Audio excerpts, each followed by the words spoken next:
नमस्कार, जय हिंद साथियों। एक बार फिर से स्वागत है आपका मेरे YouTube चैनल स्टडी विद सागर में।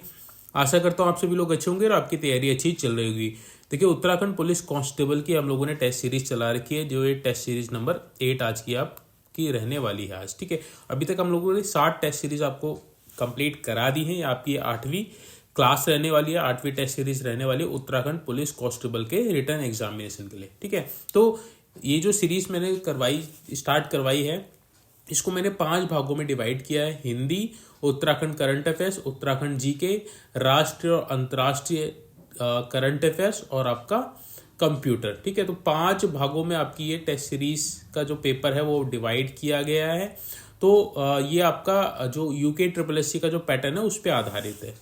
तो आप इसको टेस्ट सीरीज जो है इसको कंप्लीट जरूर कीजिएगा। अभी जिन्होंने पहली क्लासेस नहीं देखी है, रिक्वेस्ट करूंगा कि आप वो क्लासेस भी जरूर देख लीजिएगा। ठीक है, आपको बहुत बेनिफिशियल साबित होगी ये आपके उत्तराखंड पुलिस कांस्टेबल के एग्जाम के लिए। ठीक है, तो चलिए आज की जो टेस्ट सीरीज है, टेस्ट सीरीज नंबर 8, इसको हम बिना देरी करे पहले क्वेश्चन से स्टार्ट कर लेते हैं। पहला भाग आपका है हिंदी का। ठीक है, तो पहला क्वेश्चन है, निम्नलिखित में से किस रचना को गढ़वाली साहित्य का अनमोल हीरा कहा जाता है? ऑप्शन ए दे रखा है हिलांसी, बी दे रखा है सिहनाद, ऑप्शन सी दे रखा है विरहा और ऑप्शन डी दे रखा है बुरोसंग। ठीक है, तो गढ़वाल साहित्य का अनमोल हीरा जो है वह आपका सिहनाद आपकी जो रचना है, सिहनाद आपकी रचना है। किसकी है ये रचना? ये रचना है आपके भजन सिंह जी की, भजन सिंह जी की। ठीक है, तो भजन सिंह जी की ये एक प्रसिद्ध रचना है सिहनाद, जिसको गढ़वाल साहित्य का अनमोल हीरा कहा जाता है। तो राइट आंसर क्या हो जाएगा? ऑप्शन नंबर बी हो जाएगा, सिहनाद। ठीक है, तो सिहनाद ये आपका रचना है 1930 में जो भजन सिंह थे इनके द्वारा ये रचना का निर्माण, ये रचना को रचित किया गया था। ठीक है, तो 1930 में किया था सिहनाद को। अगर हम बात करें कुछ अन्य, भजन सिंह देखिए बहुत इंपॉर्टेंट आपके ये लेखक हैं। इनकी देखिए कुछ अन्य पुस्तकों की बात करें, जो इंपॉर्टेंट पुस्तक है उनको भी हम लोग देखते हैं। सबसे पहली जो पुस्तक थी इनकी मेरी वीणा। ठीक है, तो सबसे पहली आपकी ये वो थी। ठीक है, सबसे पहली इनकी बुक थी मेरी वीणा। उसके बाद गढ़वाल के कानून ग्रंथ। ठीक है, ये इंपॉर्टेंट है इसलिए मैं आपको यहाँ पर बता रहा हूँ, गढ़वाल के कानूनी ग्रंथ। ठीक है, तो ये भी पुस्तक किसके द्वारा लिखी है? भजन सिंह के जी के द्वारा लिखी गई है। एक और पुस्तक है जो इंपॉर्टेंट है, आर्यों का आदि निवास मध्य हिमालय। बहुत इंपॉर्टेंट पुस्तक है आपकी, आर्यों का आदि निवास मध्य हिमालय। ठीक है, तो ये भी किसके द्वारा लिखी गई है? भजन सिंह जी के द्वारा लिखी गई है। ठीक है, तो इंपॉर्टेंट है ये सारे फैक्ट जितने मैंने आपको बताए हैं। गढ़वाल साहित्य का अनमोल हीरा किसे कहा जाता है? सिहनाद रचना को कहा जाता है, जो जिस भजन सिंह द्वारा रचित है। ठीक है, तो ऑप्शन नंबर 20 का राइट आंसर हो जाएगा। आगे बढ़ते हैं, अगला क्वेश्चन मोस्ट इंपॉर्टेंट क्वेश्चन है, हिंदी पत्रकारिता दिवस कब मनाया जाता है? ठीक है, तो इंपॉर्टेंट क्वेश्चन है, हिंदी पत्रकारिता दिवस कब मनाया जाता है? तो देखिए, प्रत्येक वर्ष 30 मई को हिंदी पत्रकारिता दिवस मनाया जाता है। क्यों मनाया जाता है 30 मई को ही? क्योंकि आप सभी को पता होगा 1826 में, 30 मई 1826 को हिंदी का जो पहला समाचार पत्र था, हिंदी का पहला समाचार पत्र, नाम आपको पता है क्या है? नाम है उसका उदंत मार्तंड। ठीक है, तो उदंत मार्तंड हिंदी का पहला समाचार पत्र था। 30 मई 1826 को ये प्रकाशित हुआ था सबसे पहले। कौन सा पत्र? उदंत मार्तंड। ठीक है, इसके संपादक कौन थे ये भी आपको पता होना चाहिए, पंडित जुगल किशोर शुक्ल। पंडित जुगल किशोर शुक्ल। ठीक है, तो ये उदंत मार्तंड के जो हिंदी का पहला समाचार पत्र था उसके संपादक थे। 30 मई 1826 को ये पहला समाचार पत्र प्रकाशित हुआ था, जिसको भारत में पत्रकारिता का जन्म माना जाता है। इसलिए 30 मई को हर वर्ष हिंदी पत्रकारिता दिवस मनाया जाता है। होप सो आपको ये समझ में आ गया हो। अगर हम बात करें 30 जून को क्या मनाया जाता है? तो 30 जून को अंतर्राष्ट्रीय क्षुद्र ग्रह दिवस। क्षुद्र ग्रह आपको पता होगा, अंतर्राष्ट्रीय क्षुद्र ग्रह दिवस मनाया जाता है। ठीक है, तो ये भी आपको याद रखना है। और 30 जून को ही विश्व सोशल मीडिया दिवस भी मनाया जाता है। ठीक है, विश्व सोशल मीडिया तो आप सभी यूज करते होंगे। सोशल मीडिया दिवस कब मनाया जाता है? ये भी 30 जून को ही मनाया जाता है। ठीक है, 14 सितंबर को क्या मनाया जाता है? तो हिंदी दिवस मनाया जाता है। ये तो आप सभी को पता होगा, हिंदी दिवस आपका कब मनाया जाता है? 14 सितंबर को। ठीक है, और 10 जनवरी को क्या मनाया जाता है? 10 जनवरी को आपका विश्व हिंदी दिवस मनाया जाता है। ठीक है, 14 सितंबर हिंदी दिवस भारत का, और विश्व हिंदी दिवस कब मनाया जाता है? आपका 10 जनवरी को विश्व हिंदी दिवस। ठीक है, तो सारे आपने याद रखने हैं। हिंदी पत्रकारिता दिवस कब? 30 मई। इसका राइट आंसर हो जाएगा ऑप्शन नंबर सी। आगे बढ़ते हैं, अगला क्वेश्चन देख लेते हैं। असंचित खेतों के लिए गढ़वाली में प्रयुक्त शब्द है। ठीक है, तो असंचित खेत को गढ़वाली में क्या बोला जाता है? उखड़ बोला जाता है। ठीक है, तो उखड़ भूमि बोला जाता है। उखड़ भूमि से तात्पर्य क्या है? असंचित भूमि। ठीक है, जिसको सिंचित नहीं किया जाता, तो अखड़ हो गया उसका राइट आंसर। अगर हम बात करें सेरा किसे बोला जाता है, तो सेरा आपकी होती है सिंचित तलाऊ भूमि को बोला जाता है। सेरा सिंचित तलाऊ भूमि। ठीक है, तो सेरा कहा जाता है किसको? सिंचित तलाऊ भूमि को। अगर हम बात करें पचार सीमार किसे कहा जाता है? तो नदी घाटी में स्थित प्राकृतिक स्रोत से लगातार पानी रिसता है। ठीक है, तो ये नदी घाटी में स्थित होता है। पचार सीमार नदी घाटी में स्थित होती है। ठीक है, ये जो भूमि होती है नदी घाटी में स्थित होती है, जहां जो प्राकृतिक स्रोत होते हैं उससे पानी रिसता रहता है। ठीक है, तो और ये जो भूमि होती है पचार सीमार, ये धान की फसल के लिए बहुत अच्छी होती है। धान की फसल के लिए। ठीक है, तो धान की फसल के लिए बहुत अच्छी होती है। ठीक है, ये वाली भूमि पचार सीमार भूमि क्या हुई? नदी घाटी में स्थित होती है, जहां स्रोत से जो प्राकृतिक स्रोत होती है वहां से पानी हमेशा रिसता रहता है। और पचार सीमार धान की फसल के लिए बहुत अच्छी भूमि मानी जाती है। ठीक है, तो ये पचार सीमार हो गया। अगर हम बात करें बगड़ क्या होती है? समतल व उपजाऊ भूमि लिए होती है। समतल व उपजाऊ भूमि। ठीक है, यानी कि सिंचित भूमि हो गया एक तरह से ये भी। तो उखड़ बोलते हैं किसको? असंचित खेतों को गढ़वाली में। ऑप्शन नंबर ए इसका राइट आंसर हो जाएगा। आगे बढ़ते हैं, अगला क्वेश्चन निम्नलिखित में से कौन सुमेलित नहीं है, ये आपने बताना है। ठीक है, एक तरफ आपको पुस्तक दे रखी है, एक तरफ आपको उसके लेखक दे रखे हैं, आपने बताना कि कौन सा सुमेलित नहीं है। ठीक है, तो हिमालय भ्रमण पी बैरन द्वारा लिखी गई है, बिल्कुल ठीक है। डिस्कवरी राजाजी अंजलि राव व पांडे द्वारा लिखी गई, बिल्कुल ठीक है। प्रलय के बीच रस्किन बॉन्ड द्वारा नहीं लिखी गई है। ठीक है, तो प्रलय के बीच जो पुस्तक है किसके द्वारा लिखी गई है? ये जो आपकी पुस्तक है ये लिखी गई है आपकी रमेश पोखरियाल निशंक जी के द्वारा। रमेश पोखरियाल।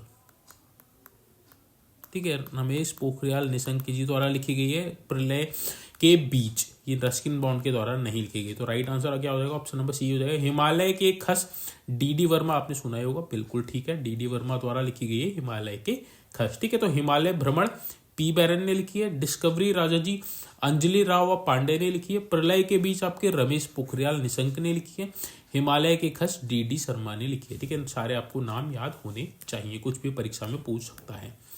आगे बढ़ते हैं, अगला क्वेश्चन है निम्नलिखित कुमाऊनी शब्दों में से कौन सा सुमेलित नहीं है, ये पूछा है। ठीक है, एक तरफ आपको कुमाऊनी शब्द दे रखे, दूसरी तरफ अर्थ दे रखे, आपने बताना है कि कौन सा ये सुमेलित नहीं है। ठीक है, तो देखिए ब्याल का मतलब होता है बीता हुआ कल, बिल्कुल ठीक है। ठीक है, कुमाऊनी में बीते हुए कल को क्या बोलते हैं? ब्याल बोलते हैं। पत्थर को ढुंग बोलते हैं, बिल्कुल ठीक है। घराना जो होता है घराने को राठ बोलते हैं। ठीक है, तो ये भी बिल्कुल ठीक है। सूटकुण मकान को बोलते हैं, तो ये आपका गलत है। ठीक है, तो सूटकुण का मतलब क्या होता है? कुमाऊनी में सूटकुण का मतलब होता है आपका लकड़ी की सीढ़ी। ठीक है, लकड़ी की सीढ़ी होती है। लकड़ी की सीढ़ी को क्या बोला जाता है? सूटकुण। ठीक है, अगर हम बात करें मकान को क्या बोला जाता है कुमाऊनी में, तो मकान को आपका खुडी बोला जाता है। कुंडी बोला जाता है। ठीक है, तो मकान को। तो राइट आंसर क्या हो जाएगा? ऑप्शन नंबर डी हो जाएगा। ये सुमेलित नहीं है। सूटकुण को मकान नहीं बोला जाता है, ठीक है। सूट कूण का मतलब होता है लकड़ी की सीढ़ी, ठीक है। तो right answer option number D हो जाएगा। आगे बढ़ते हैं, देखिए भाग 2 स्टार्ट हो गया आपका उत्तराखंड का करंट अफेयर्स, ठीक है। तो ये इंपॉर्टेंट पोर्शन है ये भी आपका। उत्तराखंड में वनों को आग से बचाने हेतु किस मॉडल को अपनाया जाएगा, ठीक है। तो देखिए हाल ही में ये डिस्कशन किया गया है वन विभाग द्वारा और राज्य सरकार द्वारा कि उत्तराखंड में वनों को आग से बचाने के लिए शीतला खेत मॉडल को अपनाया जाएगा। ऑप्शन नंबर डी इसका राइट आंसर हो जाएगा, ठीक है। तो शीतला खेत एक मॉडल है जिसको लागू किया गया था। अल्मोड़ा में शीतला खेत एक जगह पड़ती है, वहां पे उसी शीतला खेत को अब क्या किया जाएगा, उत्तराखंड में, पूरे उत्तराखंड में लागू किया जाएगा, जिससे वनों को आग से बचाया जा सके। आप सभी को पता है पिछले वर्ष वनाग्नि के बहुत ज़्यादा केसेस आए थे, बहुत ज़्यादा मात्रा में वनाग्नि के केस आए थे, ठीक है। उसको कंट्रोल करने के लिए कई योजनाएं, जैसे पिरूल लाओ पैसे पाओ वाली योजना भी चलाई गई है, ठीक है। तो उसी के तर्ज पे देखिए शीतला खेत मॉडल को उत्तराखंड में अपनाए जाने पर विचार चल रहा है। तो शीतला खेत मॉडल हो जाएगा आपका वनों को आग से बचाने हेतु उत्तराखंड शीतला खेत मॉडल अपनाएगा। ऑप्शन नंबर डी इसका राइट आंसर हो जाएगा। आगे बढ़ते हैं, अगला क्वेश्चन है उत्तराखंड में 12 से 15 दिसंबर 2024 तक आयोजित 10वें अंतर्राष्ट्रीय आयुर्वेद सम्मेलन का विषय या फिर थीम क्या थी, ठीक है। तो इंपॉर्टेंट है, 12 से 15 दिसंबर 2024 तक देखिए 10वें अंतर्राष्ट्रीय आयुर्वेद सम्मेलन का आयोजन किया गया था। कहाँ किया गया था, तो ये वन अनुसंधान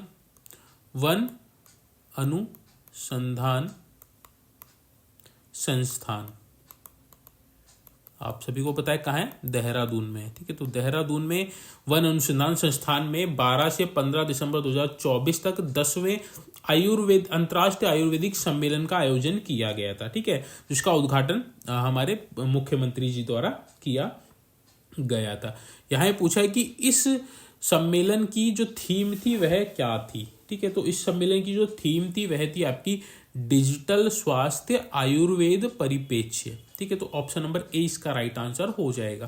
तो 2-3 क्वेश्चन यहाँ से बनते हैं, देखिए कि जो 10वां अंतर्राष्ट्रीय आयुर्वेद सम्मेलन का आयोजन कहाँ किया गया था, तो आपने बताया वन अनुसंधान संस्थान देहरादून में किया गया था। कब से कब तक किया था, तो 12 से 15 दिसंबर 2024 तक किया गया था। इसकी थीम क्या थी, तो डिजिटल स्वास्थ्य आयुर्वेद परिप्रेक्ष्य इसकी थीम थी, ठीक है। तो ये जो आपका अंतर्राष्ट्रीय आयुर्वेद सम्मेलन होता है, ठीक है, ये जो सम्मेलन होता है आपका अंतर्राष्ट्रीय आयुर्वेद सम्मेलन जो होता है ये हर 2 साल में मनाया जाता है, ठीक है। तो हर 2 वर्ष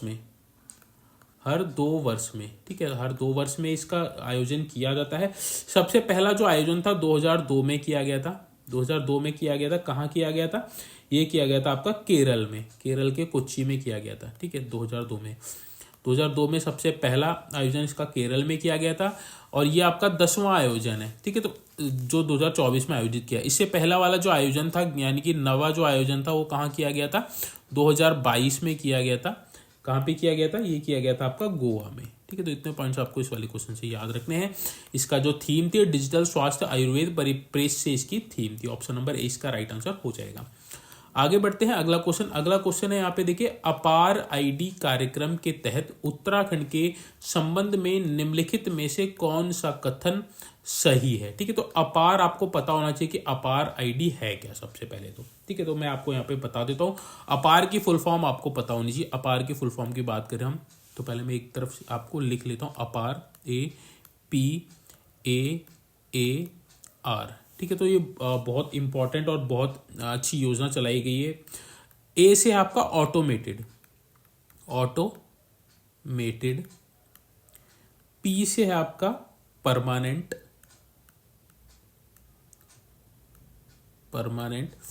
ए से है आपका एकेडमी, ए से आपका अकाउंट और आर से आपकी रजिस्ट्री। वो फॉर्म क्या बनी, automated permanent academy account registry, ठीक है। तो ये देखिए अपार जो है एक आईडी है सभी स्टूडेंट्स के लिए वो बनाई जाएगी। ये सारी उनका जो रिकॉर्ड होगा, एकेडमिक जो रिकॉर्ड होगा, उस रिकॉर्ड को मेंटेन करने के लिए अपार आईडी बनाई जाएगी हर एक स्टूडेंट की। ठीक है, तो योजना चलाई गई है भारत सरकार द्वारा। इससे क्या होगा कि देखिए आपके जो भी डॉक्यूमेंट्स होंगे वो आपके सिक्योर रहेंगे, आपका सारा जो भी डेटा होगा, एजुकेशनल डेटा होगा, वो सारा सेव रहेगा। आप अपना प्रोग्रेस रिपोर्ट देख सकते हैं। ठीक है, और आपका जो आप जहां भी आप एडमिशन वगैरह लेने जाएंगे तो वहां आपकी एक ही आईडी चलेगी। एक तरह से आपका आधार कार्ड जैसा होता है, वैसे ही ये भी आपका 12 अंकों का आपकी आईडी होगी। ठीक है, 12 अंकों की ये आपकी आईडी रहेगी, जिसमें सारा आपका एजुकेशनल रिकॉर्ड रहेगा कि आपने किस क्लास में कितने मार्क्स प्राप्त किए, कैसा आपका रिकॉर्ड रहा है, सारे डॉक्यूमेंट्स वगैरह जो वो भी सारे आपके यहाँ पे सेव रहेंगे। ठीक है, तो आपको अपार आईडी का पता चल गया होगा। अब यहाँ पे पूछा कि अपार आईडी कार्यक्रम के तहत उत्तराखंड के संबंध में निम्नलिखित में से कौन सा कथन सही है। ठीक है, तो पहला कथन है आपका, अपार आईडी रैंकिंग में उत्तराखंड ने देश भर में 8वां स्थान प्राप्त कर लिया है। ठीक है, तो ये वाला पॉइंट बिल्कुल ठीक है। अपार आईडी में देखिए उत्तराखंड की जो रैंकिंग रही है 8वीं रही है। अपार आईडी बनाने में चमोली जनपद प्रदेश भर में प्रथम स्थान पे रहा है। तो ठीक है, चमोली जनपद उत्तराखंड में प्रथम स्थान पे रहा है अन्य जिलों में। तो दोनों ही आपके कथन सही है, तो राइट आंसर क्या हो जाएगा, उपरोक्त दोनों। ठीक है, ऑप्शन नंबर सी इसका राइट आंसर हो जाएगा। होप सो आपको क्वेश्चन समझ में आ गया होगा। आगे बढ़ते हैं, अगला क्वेश्चन 9th है आपका। राज्य जीएसटी संग्रहण में उत्तराखंड को देश भर में कौन सा स्थान प्राप्त हुआ है। ठीक है, तो जीएसटी आप सभी को पता होगा, GST goods and services tax, goods and services tax. ठीक है, इसकी फुल फॉर्म हो गई जीएसटी की। तो राज्य जीएसटी यानी कि स्टेट जीएसटी, एसजीएसटी बोलेंगे जिसको, राज्य जीएसटी संग्रहण में उत्तराखंड को देश भर में कौन सा स्थान प्राप्त हुआ है। ठीक है, तो जो आपका जीएसटी संग्रहण में है उत्तराखंड को 13वां स्थान प्राप्त हुआ है। तो ऑप्शन नंबर सी इसका राइट आंसर हो जाएगा। पूरे भारतवर्ष में 13वां स्थान प्राप्त हुआ है। इसके जो कलेक्शन में देखिए 12.19% की वृद्धि हुई है। ठीक है, तो 12.19% की वृद्धि हुई है पिछले साल के कंपैरिजन में, और टोटल 6195 करोड़ का राजस्व प्राप्त हुआ है आपका जीएसटी से। ठीक है, 6195 करोड़ का राजस्व प्राप्त हुआ है किससे, आपका जीएसटी से, उत्तराखंड को। ठीक है, तो ये आपको इतने पॉइंट्स आपको याद रखने हैं। तो 13वां स्थान भारत को मिला है जीएसटी संग्रहण में पूरे देश भर में। आगे बढ़ते हैं, अगला क्वेश्चन आपका देखिए, उत्तराखंड राज्य का पहला सोलर मेला सौर कौथिक, इसका नाम क्या दिया है, सौर कौथिक दिया है। ये आपका उत्तराखंड राज्य का पहला सोलर मेला है। ठीक है, अगर ये बात करें तो पूरे भारत का ही पहला इस तरह का एक अनोखा आपका मेला था, सोलर मेला, जिसमें सौर ऊर्जा को बढ़ावा देने के लिए वो किया गया था। इसको बढ़ावा देने के लिए सोलर मेला लगाया गया था। ठीक है, तो इसका नाम क्या दिया, सौर कौथिक दिया गया था। का आयोजन किस जिले में किया गया। ठीक है, तो देखिए इसका जो right answer option number C हो जाएगा, देहरादून में। देहरादून में 16 से 17 दिसंबर 2024 तक। ठीक है, तो 16 से 17 दिसंबर 2024 तक सौर कौथिक का आयोजन किया गया था। सौर कौथिक मेला, ये आपका क्या है, सोलर मेला है। ठीक है, तो सोलर मेला है, इसका वो किया गया था, आयोजन किया गया था कहाँ, देहरादून में। तो right answer option number C हो जाएगा। हमारे जो उत्तराखंड है, उत्तराखंड ने 2027 तक, ठीक है, 2500 मेगावाट क्षमता वाले सोलर प्लांट की स्थापना करने का लक्ष्य रखा है। ठीक है, तो 2500 मेगावाट क्षमता वाले सोलर प्लांट जो होते हैं उनकी स्थापना करने का लक्ष्य रखा है। ठीक है, तो कितने, 2500 मेगावाट क्षमता वाले सोलर प्लांट की स्थापना करने का लक्ष्य रखा है 2027 तक। ठीक है, तो और एक इम्पॉर्टेंट चीज ये भी है, देखिए हमारे जो पीएम है, प्रधानमंत्री ने 2030 तक सौर ऊर्जा से 100 गीगावाट बिजली उत्पादन का लक्ष्य रखा है। ये इंपॉर्टेंट फैक्ट है, इसलिए मैं आपको बता रहा हूँ, बिजली उत्पादन का लक्ष्य रखा है। ठीक है, कब तक, 2030 तक सौर ऊर्जा से 100 गीगावाट बिजली उत्पादन का लक्ष्य रखा है प्रधानमंत्री जी द्वारा। और 2070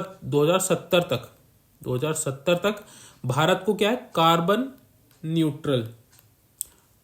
न्यूट्रल बनाने का लक्ष्य रखा है। ठीक है, बनाने का लक्ष्य रखा है। तो ये भी याद रखिएगा, 2070 तक कार्बन न्यूट्रल का लक्ष्य रखा है, 2030 तक सौर ऊर्जा से 100 गीगावाट बिजली उत्पादन का लक्ष्य रखा है। ठीक है, तो यहाँ तो पूछा था उत्तराखंड राज्य का पहला सोलर मेला सौर कौतिक का आयोजन किस जिले में किया गया, तो देहरादून में किया गया 16 से 17 दिसंबर 2024। ठीक है, ये याद रखिएगा।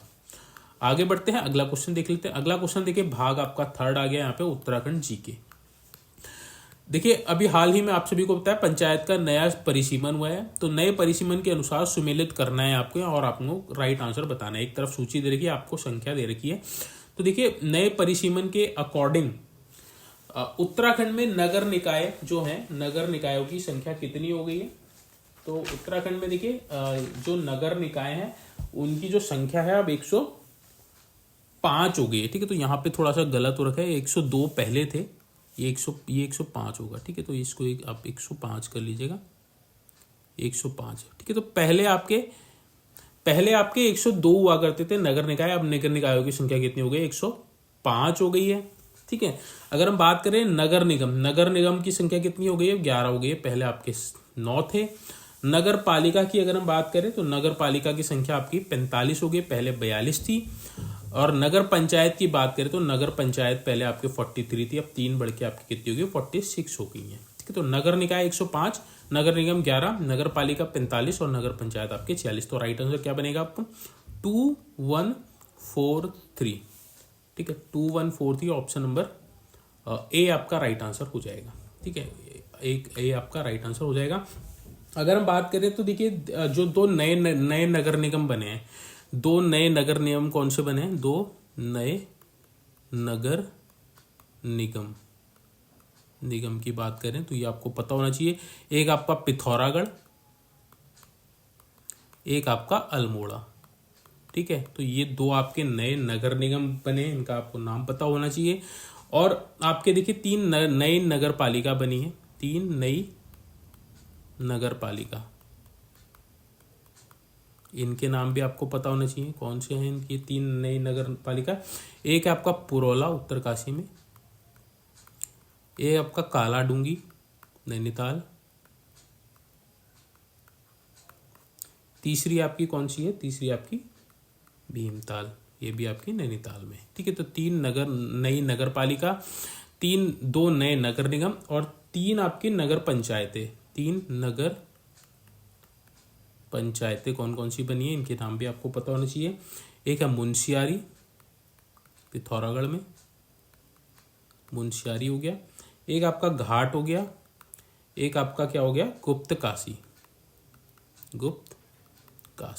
ठीक है, तो ये आपको याद होने चाहिए सारे नाम।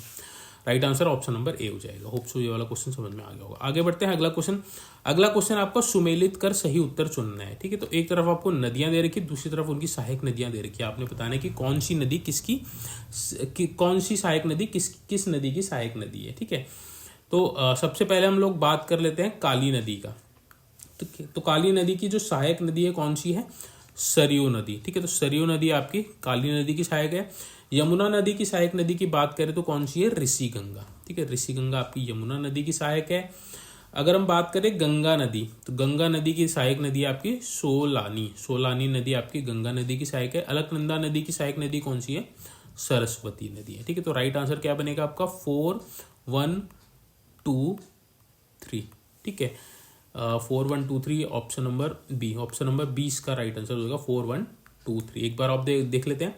काली नदी की जो सहायक नदी है सरयू नदी है। यमुना नदी की सहायक नदी ऋषि गंगा है। गंगा नदी की सहायक नदी सोलानी है। अलकनंदा नदी की सरस्वती है।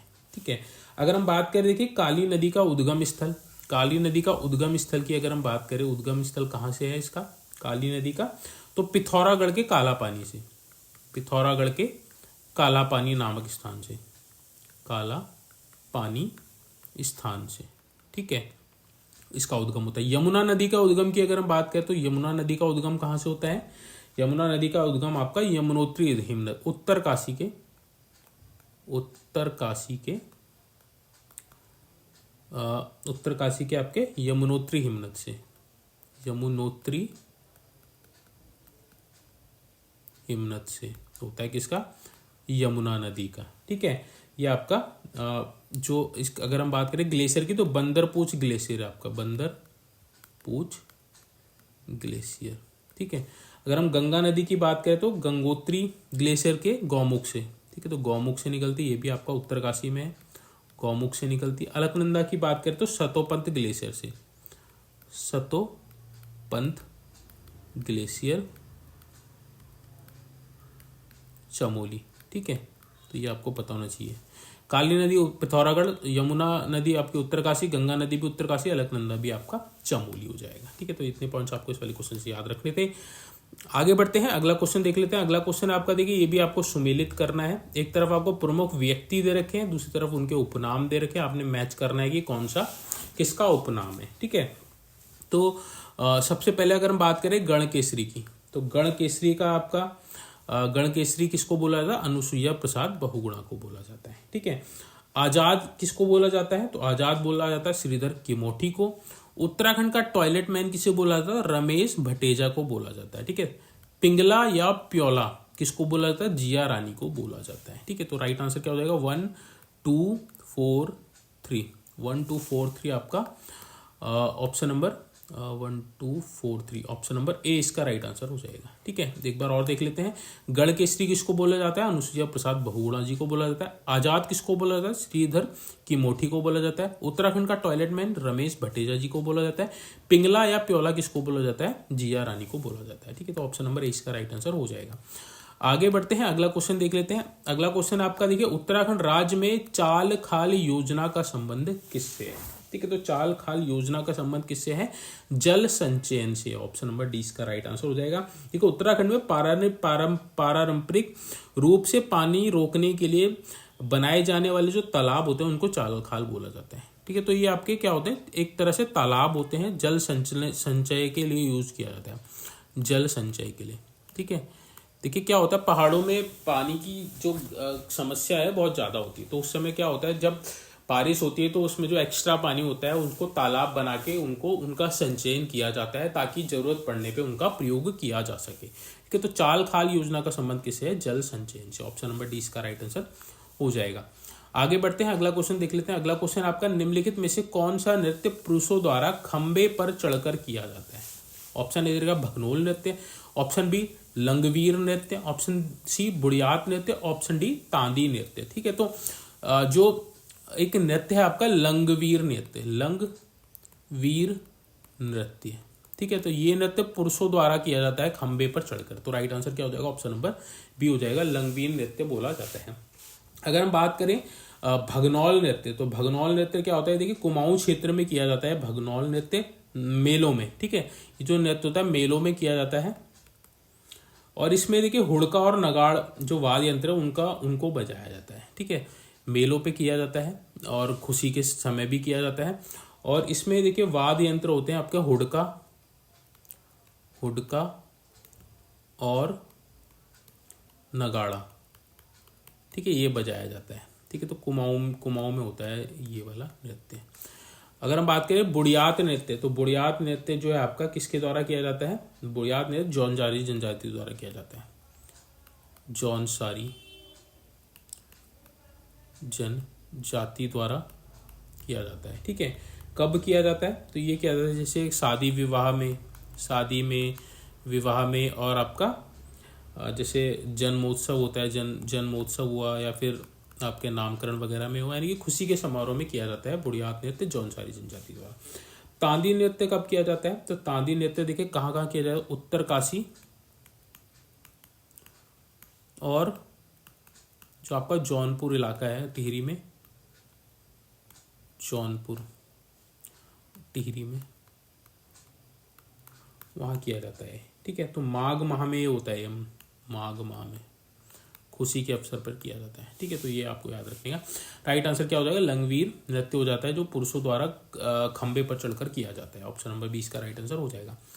आगे देखिए फोर्थ पार्ट आपका आगे करंट अफेयर्स अंतर्राष्ट्रीय और अंतर्राष्ट्रीय। ठीक है, तो हाल ही में अंतर्राष्ट्रीय ओलंपिक संघ समिति इंटरनेशनल ओलंपिक कमेटी की पहली महिला अध्यक्ष कौन बनी है? ठीक है, तो ये एक तो 130 वर्ष के इतिहास में पहली बार कोई महिला अंतर्राष्ट्रीय ओलंपिक समिति की अध्यक्ष बनी है, इसलिए आपके लिए क्वेश्चन बहुत इंपॉर्टेंट हो जाता है।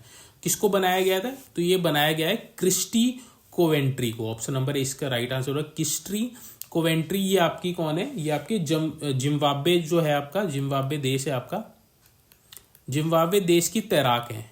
ठीक है, तो बहुत अच्छी तैराक है। इन्होंने देखिए टोटल इन्होंने 7 ओलंपिक मेडल जीते हैं। ठीक है, तो टोटल 7 ओलंपिक मेडल जीते हैं,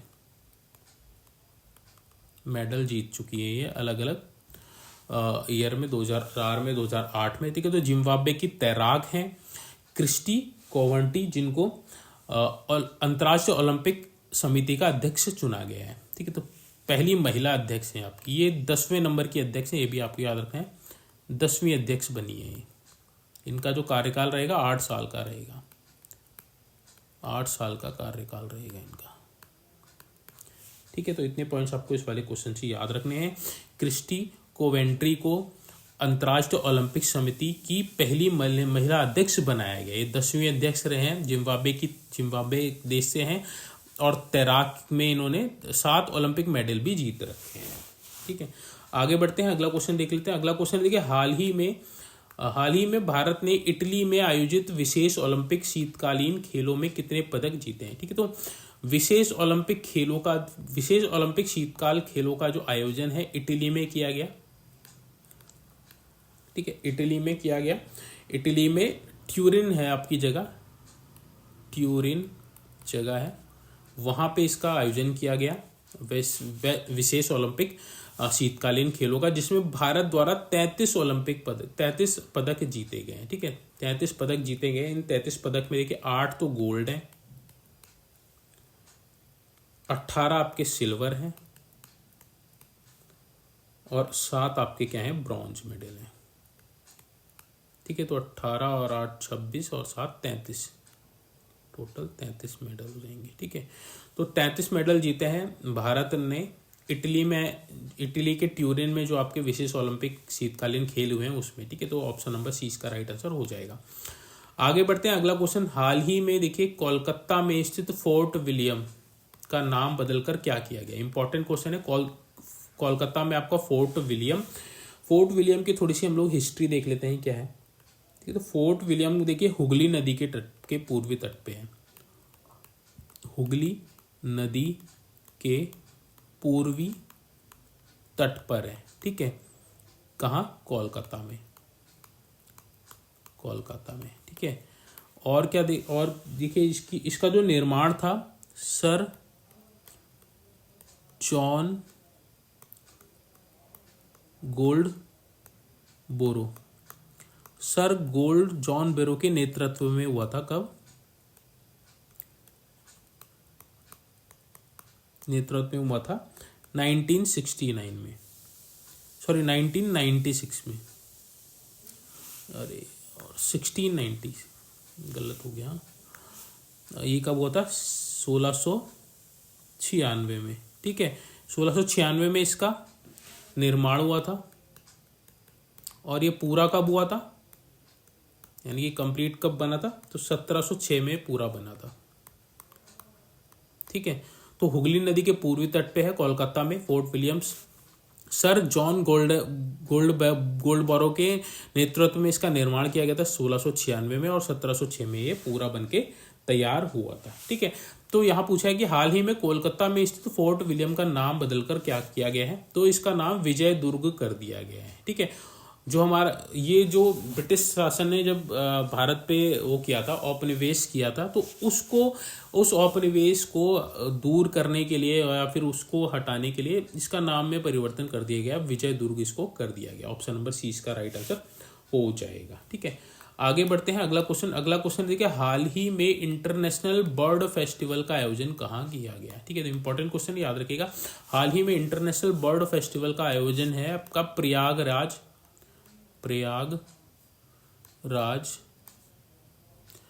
उत्तर प्रदेश में इसका आयोजन किया गया। ठीक है, कब से कब तक किया गया? तो ये किया गया आपका 16 से 18 फरवरी 2025 में, ठीक है, महाकुंभ के दौरान, महाकुंभ 2025 के दौरान, ठीक है। इसमें देखिए 200 से ज़्यादा प्रजाति की बर्ड थी, ठीक है, 200 से ज़्यादा प्रजाति की यहाँ पे बर्ड थी। तो इंटरनेशनल बर्ड फेस्टिवल का आयोजन कहाँ किया गया? प्रयागराज उत्तर प्रदेश में किया गया 16 से 18 फरवरी 2025 में। ऑप्शन नंबर डी इसका राइट आंसर हो जाएगा। आगे बढ़ते हैं, अगला क्वेश्चन देखिए, गणतंत्र दिवस परेड 2025 में राज्य केंद्र शासित प्रदेशों की श्रेणी में किस राज्य की झांकी को प्रथम स्थान प्राप्त हुआ है? इंपॉर्टेंट क्वेश्चन है, बहुत बार परीक्षाओं में पूछा जाता है। तो गणतंत्र दिवस 2025 में 2025 गणतंत्र पहला स्थान किसको मिला है? ये मिला है आपका उत्तर प्रदेश को झांकी में, ठीक है। अगर हम बात करें दूसरा स्थान किसको मिला है? दूसरा स्थान त्रिपुरा को मिला। तीसरा स्थान किसको मिला? तीसरा स्थान आंध्र प्रदेश को मिला, ठीक है। तो पहला स्थान किसको मिला? उत्तर प्रदेश को मिला। राइट आंसर हो जाएगा ऑप्शन नंबर बी। इनकी जो झांकी थी, झांकी की थीम क्या थी? थीम की बात करें हम तो थीम आपको पता होना चाहिए, महाकुंभ 2025, महाकुंभ 2025, स्वर्णिम भारत, स्वर्णिम भारत, विरासत और विकास, विरासत और विकास, ठीक है। तो इसकी थीम भी आपको पता होनी चाहिए, महाकुंभ 2025, स्वर्णिम भारत, विरासत और विकास।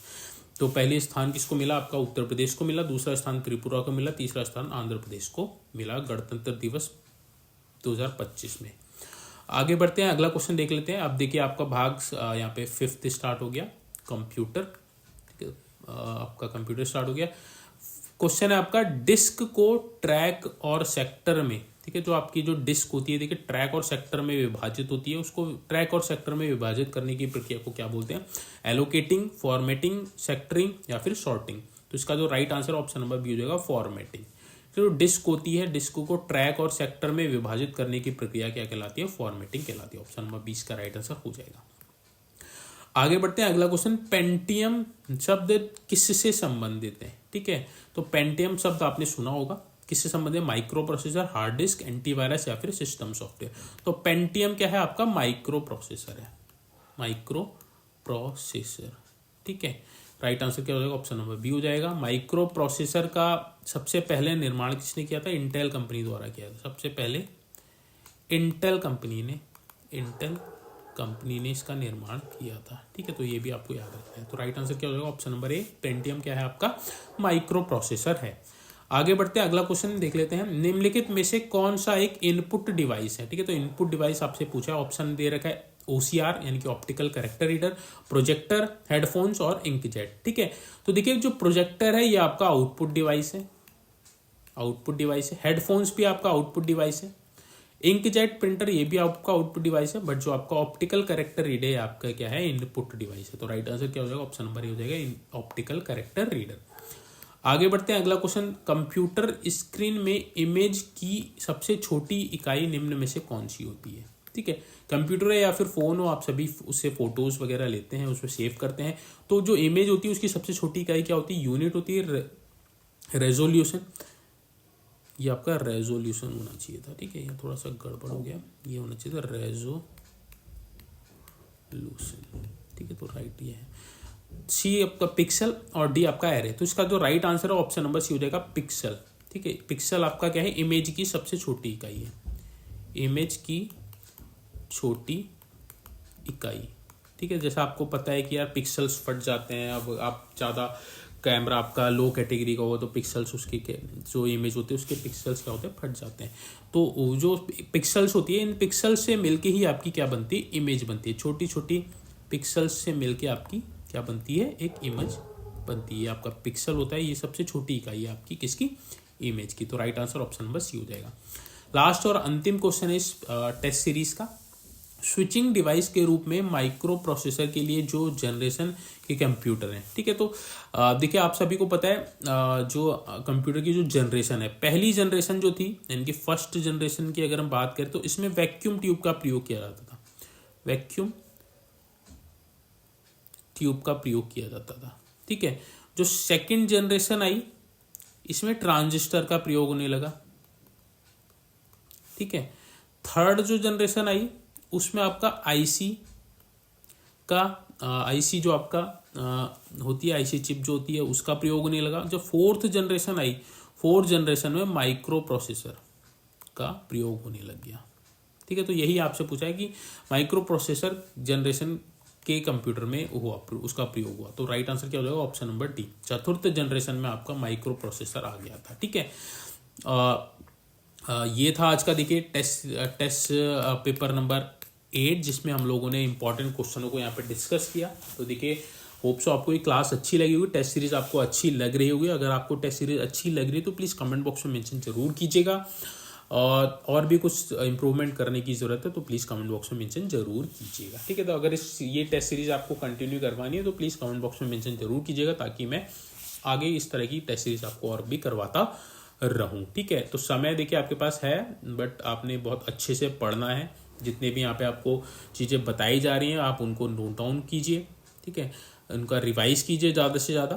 बहुत क्वेश्चंस आपके इस टेस्ट सीरीज से बन जाएंगे। ठीक है, तो आपको ज़्यादा हाथ पैर मारने की ज़रूरत नहीं पड़ेगी। इसलिए जितने भी क्वेश्चन यहाँ पे करवाए जा रहे हैं आपको बहुत जो इम्पोर्टेंट है वही क्वेश्चन यहाँ पे करवाए जा रहे हैं, फालतू का कुछ भी नहीं करवाया जा रहा है। ठीक है, तो देखिए रिक्वेस्ट करूंगा उन सभी बच्चों से जिन्होंने भी चैनल सब्सक्राइब नहीं किया है तो प्लीज़ आप चैनल को सब्सक्राइब जरूर कर लीजिएगा, और बेल आइकन भी प्रेस कर लीजिएगा, ताकि जैसे ही वीडियो डाली जाए आपको उसका नोटिफिकेशन मिल जाए और कोई भी इंपॉर्टेंट वीडियो आपसे मिस ना हो सके। बाकी रिक्वेस्ट ये भी है कि आप प्लीज़ चैनल को ज़्यादा से ज़्यादा शेयर कीजिएगा, ताकि और भी बच्चे चैनल से जुड़ सकें। चलिए आज की जो वीडियो उसको यहीं पर एंड करते हैं, जल्दी मिलेंगे नेक्स्ट वीडियो में। तब तक आप अपनी तैयारी को कंटिन्यू रखिए। Thank you so much watching this video.